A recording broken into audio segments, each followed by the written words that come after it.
ఓం నమ శివాయ పరబ్రహ్మ పరమాత్మ నమ జగత్తుత్పత్తి స్థితి ఫలయా బ్రహ్మ హరిహరాయత్రి గుణాత్మే సర్వగౌతిగామి దర్శ దత్తాత్రేయ నమసంతిని సిద్ధి కురు కురు కురు కురు కురు కురు స్వహ. ప్రజలందరికీ నమస్కారము. శ్రీ క్రోధినామ సంవత్సరం 2024 డిసెంబర్ మాసం కన్యరాశి ఫలితాలు. ఈ కన్యరాశి వాళ్ళకి యోగం, నక్షత్రం, స్థానబలం ఎలా ఉందా అనేది చెప్పబోతున్నాం. మరి ఈ రాశి వాళ్ళకి ఆదాయంలో 5, ఖర్చులో 5, అవమానాలు 5, రాజపూజిత 2. మరి ఇలా జాతక విధానంలో చూసుకుంటే ఉత్తరాషాఢం, హస్తా నక్షత్రం 1, 2, 3, 4 పాదములు, చిత్తా నక్షత్రం 1, 2 పాదములు కలిస్తేనే కన్యరాశి ఫలితాలు. ఈ కన్యరాశి వాళ్ళకి అదృష్టము, జీవితము, లలాటకము, యోగము, స్థానము. స్థానం అనగా ఇల్లు. మరి ఇలా జాతక విధానంలో చూసుకుంటే ఒక స్థానం అనేది పూర్తి చేయాల్సిన యోగం ఉంది. అంటే ఒక ఇల్లు కట్టుకోవాల్సిన యోగం ఉంది. అది వీళ్ళు ఊహించరు. ఫలానా టైంలో ఫలానా ఇల్లు మాకు వస్తుంది అనేది కూడా అనుకోరు. ఊహించని మలుపు, ఊహించని స్థానము, ఊహించని ఇల్లు ఇలా జాతకంలో ప్రాప్తి అయ్యే యోగం అనేది ఆ భగవంతుడు దయ వలన యోగములు అనేది ఉంది. 10 కోట్లు పెట్టి కట్టినా ఇల్లే, 10,000 పెట్టుకొని రేకులు వేసుకున్నా ఇల్లే. కాబట్టి ఇలా జాతక విధానంలో చూసుకుంటే స్థాన చలనం అనేది ఇలా యోగంలో ఉంది. మరి ఇలా జాతకంలో ఏ కార్యక్రమం చేసినా, ఏ పని చేసినా కూడా చేతికాడికి వస్తుంటాయి, నోటికి అందుకోకుండా పోతుంటాయి. చూసే జనాలు, ప్రజలు వరకు బాగున్నారని ఇలా ముఖము చూడగానే చాలామంది ఏడుస్తుంటారు. అంటే ప్రజా దృష్టి ఎక్కువగా ఉంది. మరి ఇలా జీవిత వెలుగులో చూసుకుంటే పెద్ద పెద్ద కార్యక్రమాలు, పెద్ద పెద్ద పనులు, వీళ్ళకి అభివృద్ధి కావలసిన యోగ టయాలు అనేది ఇలా జాతకంలో కనబడుతున్నాయి. ముఖ్యంగా మరి వీళ్ళకి స్త్రీ జాతకం, ఒక స్త్రీ వల్ల అదృష్ట యోగం అనేది పట్టబోతుంది, రాజయోగం పట్టబోతుంది. ఒక స్త్రీ వల్ల రాజయోగాన్ని అనేది పట్టబోతుంది. మరి వీళ్ళు ఊహించని ఆ స్త్రీ వల్ల ఇలా జాతకంలో అభివృద్ధి అయ్యే మార్గాలు కొన్ని కనబడుతున్నాయి. మరి ఆరోగ్యపరంగా చూసుకుంటే చాలా వరకు ఎలాంటి ఇబ్బందులు అనేది ఏం లేవు. కానీ ఇబ్బందులు లేవు అని తినాల్సిన ఆహారంలో కానీ, చేయాల్సిన వాళ్ళు చేసే పనులు కానీ ఒక టైం ప్రకారంగా చేసుకుంటూ వస్తేనే వాళ్ళ ఆరోగ్యాన్ని అనేది బాగుంటుంది. కానీ ఎంత ఆరోగ్యం బాగున్నా కూడా దాంట్లో ఏదో ఒక సికాకు అనేది వస్తుంటుంది ఆటోమేటిక్గా. ఎందువల్ల అంటే మనం తినే ఆహారము కరెక్ట్ అయినది కాదు కదా. మనం తినే ఆహారం వచ్చేసి ఏ పండైనా, ఫలమైనా, ఆహారమైనా, ఏదైనా భోజనమైనా, ఏది తిన్నా కూడా అన్ని కెమికలే కదా. కాబట్టి ఈ కెమికల్ ద్వారాగా మానవుడికి చాలా వరకు డెవలప్మెంట్ అనేది ఉండదు. ఆరోగ్య సమస్యలో డెవలప్మెంట్ అంటారు. ఆరోగ్య సమస్యలు అనేది ముందుకు కాకోకుండా డౌన్ అయిపోతుంటారు. వాళ్ళు ఎంత ఆరోగ్యం బాగున్నా కూడా ఏదో ఒక విధంలో కొంచెం ఇబ్బందులు కలుగుతుంటాయి. కాబట్టి అలాంటి ఇబ్బందులు లేకోకుండా కొన్ని జాగ్రత్తలు మీరు తీసుకున్నట్టుగైతే మీ జాతకంలో చాలా వరకు అభివృద్ధి అనేది పొందుతారు. మరి వ్యాపార పరంగా, ఉద్యోగ పరంగా చూసుకుంటే మెయిన్గా వ్యాపారంలో పెద్ద పెద్ద భవిష్యత్తు, పెద్ద పెద్ద పనులు, పెద్ద పెద్ద బిజినెస్ చేయాల్సినవి, పార్ట్నర్షిప్లో కానీ పెద్దవి మీరు చేయాల్సిన ఆ యోగం అనేది మీ జాతకంలో ఎదురయ్యే మార్గాలు కొన్ని కనబడుతున్నాయి. కాబట్టి మెయిన్గా మరి బిజినెస్ పరంగా చూసుకుంటే మీకు మంచి డెవలప్మెంటు, అభివృద్ధి అది మీకు తప్పకుండా విజయవంతమయ్యే మార్గాలు కనబడుతున్నాయి. మరి మీరు పెట్టాల్సిన పెట్టుబడులు, మరి పెట్టుబడులు అంటే వ్యాపారంలో కానీ, బిజినెస్లో కానీ, వ్యవసాయంలో కానీ, రియల్ ఎస్టేట్లో కానీ మీరు పెట్టుబడులు పెద్దవి మీరు చేయాల్సినవి కూడా ఇప్పుడు దగ్గరకు వస్తున్నాయి. కాబట్టి షేర్ మార్కెట్ లాంటివి కూడా దాంట్లో కొంచెం మీరు పెట్టుబడి పెట్టినట్టుగైతే తప్పకుండా మీ భవిష్యత్తు అనేది బంగారు బాట మాదిరిగా వస్తుంది. మీ బాట బంగారు బాటగా వచ్చేస్తుంది. లేకపోతే కొన్ని ఇబ్బందులు, కొన్ని ఎదురయ్యే మార్గాలు కొన్ని కనబడుతున్నాయి.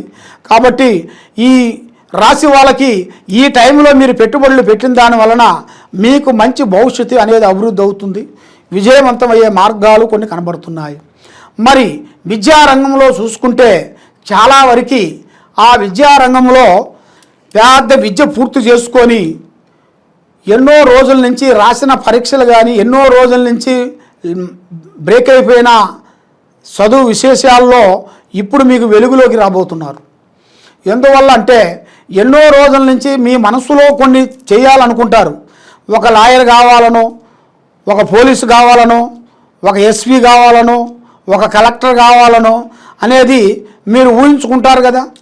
మరి మీరు ఊహించుకున్నది దాని గురించి ఆ కళ నెరవేరే టైం వచ్చింది. ఆ కళ నెరవేరే టైము మీకు దగ్గరలో వచ్చేసింది. మరి ఈ టైంలో మీరు కొన్ని శ్రద్ధ తీసుకోవాల్సి వస్తుంది. శ్రద్ధ అనగా మనం భోజనము ఎలా తింటాము, రోజుకి పొద్దున సాయంకాలం మధ్యాహ్నం తింటారు. ఒక్కొక్కరు ఒక పూట తింటారు, ఒక్కొక్కరు 2 పూటలు తింటారు. కాబట్టి ఎంత తిన్నా కూడా అరించుకొని పోయేవాళ్ళు ఉంటారు కొంతమంది.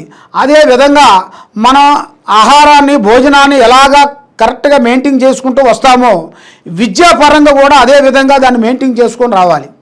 ఆ విద్యాపరంగా చదవచ్చులే, చేయవచ్చులే, అయిపోతుందిలే, ఏం కాదులే, ఆల్రెడీ మనం మొత్తం చదివేసేసాములే, ప్రపంచమంతా చదివేసాము, ఇంకేం కావాలి మనకి, మనం సాధించవచ్చులే అనుకునేట్టుగైతే అధోగతి పాలయ్యే మార్గాలు కొన్ని కనబడుతున్నాయి.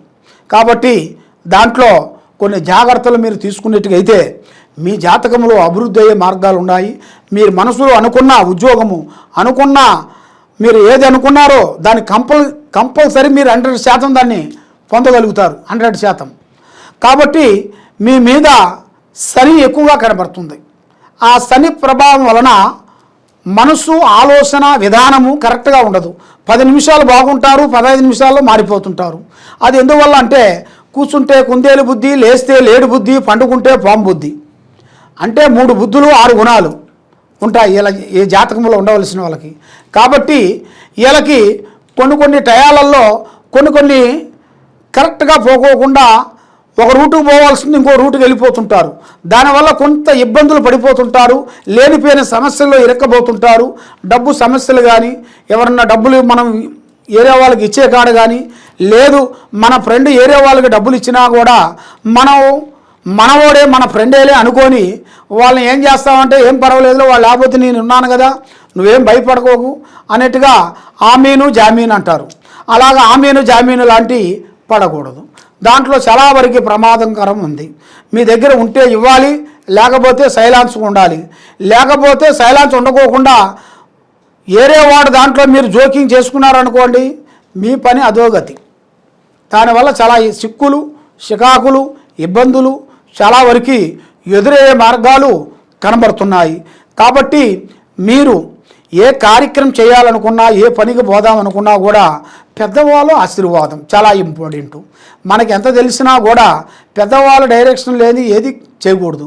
ఎందువల్ల అంటే మనం చదువుకున్నామే కానీ అనుభవం అనేది పెద్దవాళ్ళ దగ్గరే ఉంటుంది.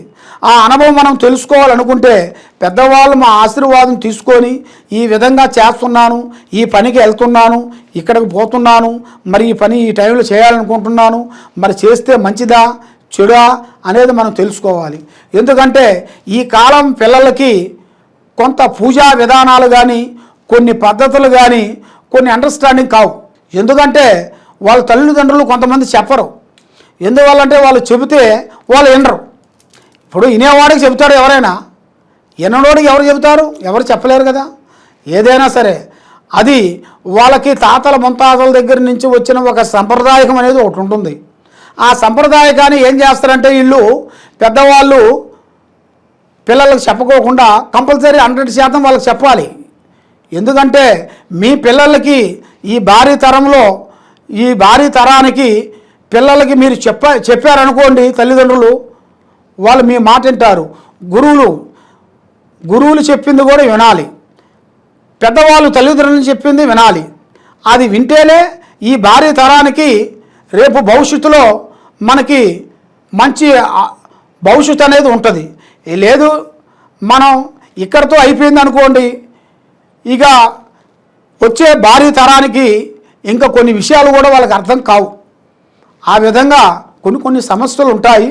కాబట్టి మీరు ఏ సమస్యకైనా ఒక మార్గం అనేది ఉంటుంది, దేనికైనా ఒక పరిష్కారం అనేది ఉంటుంది. కాబట్టి ఆ పరిష్కారం మీరు తెలుసుకోవాలనుకుంటే తప్పకుండా ఈ కింద ఉండాల్సిన నెంబర్కి మీరు ఒకసారి ఫోన్ చేసినట్టుగైతే మీకు ఎలాంటి సమస్యలు ఉన్నా కూడా మీ జాతక చక్రాన్ని గణితం వేసేసి అంజనమ్మలో చూసి మీ జాతకం ఎలా ఉంది ఏమిటా అనేది మీ స్థితిగతులను చూసి మేము చెప్పగలుగుతాము. కాబట్టి మీరు ముఖ్యంగా పూజించాల్సింది మెయిన్గా శ్రీ గణపతి, ఆది గణపతి. ఆ ఆది గణపతిని మీరు పూజించాలి. మీరు ఆ ఆది గణపతి సోమవారం రోజున తలస్నానం చేసి ఆ స్వామికి మీరు తప్పకుండా మనకు దగ్గరలో ఉండాల్సిన గణపతి టెంపుల్కి వెళ్ళి 9 ప్రదర్శనలు చేసి ఆయన్ని మనస్ఫూర్తిగా 9 సార్లు అనుకోవాలి. మీరు మనసులో కానీ బయట కానీ అనుకోవాలి. మీరు అనుకోవాల్సిన మంత్రము మీరు ముఖ్యంగా ఆ 9 సార్లు తిరిగేటప్పుడే మీ మనసులో ఒకటే ఒక కోరిక అనుకోవాలి. 11 కోరికలు 11 విధానాలు అనుకుంటే కాదు పని, ఒకటే ఒక పని అనుకోవాలి. ఆ పని గురించి మీరు 9 సార్లు మీరు ప్రదర్శనలు చేసి ఆ గణపతి ఓం జై గణేశాయ నమః అని 9 సార్లు మీరు అనుకుంటే ఆ గణపతిని మీకు అనుగ్రహం అనేది ఇస్తాడు, మనశ్శాంతిని ఇస్తాడు, మీకు ఆరోగ్యాన్ని ఇస్తాడు, ధైర్యాన్ని ఇస్తాడు, చేసే ఉద్యోగం అభివృద్ధి అవుతుంది, చేసే కార్యక్రమాలు మీకు ముందుకు వస్తాయి. మీరు ఏ కార్యక్రమం చేసినా కూడా విజయవంతం అయ్యే మార్గాలు ఉన్నాయి. సర్వే జనా సుఖినో భవంతు.